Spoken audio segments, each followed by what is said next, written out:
বেসরকারি বিশ্ববিদ্যালয়ের টিউশন ফির উপর আরোপিত কর প্রত্যাহারে মন্ত্রিসভার সিদ্ধান্তের খবরে উল্লাসে ফেটে পড়েন অবরোধে থাকা শিক্ষার্থীরা। সে সময় রাজধানীর বিভিন্ন সড়কে অবস্থান নেয়া শিক্ষার্থীরা আন্দোলন প্রত্যাহারের ঘোষণা দেন।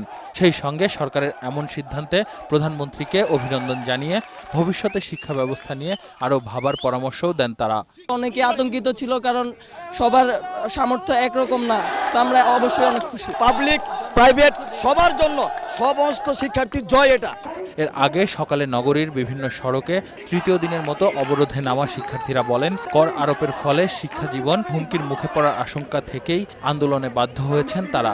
প্রত্যেক সেমিস্টারে আমাদের 4 থেকে 5,000 টাকা এরকম ভ্যাটের পিছনে চলে যাবে, যেটা আমাদের মেসে থাকার 1 মাসের খরচ। এখন যদি আমাদের ভ্যাট বাড়ে তো আমাদের 2 ভাইয়ের টিউশন খরচ খুব বেড়ে যাবে। এতে আমাদের ফ্যামিলিতে অনেক ক্রাইসিস চলছে।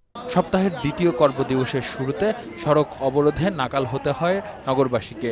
তীব্র যানজটে ভোগান্তিতে পড়েন পথচারীরা। সে সময় পায়ে হেঁটে অনেককেই পৌঁছতে হয় নিজ গন্তব্যে। আসিফ সুমিত, 21 টেলিভিশন, ঢাকা।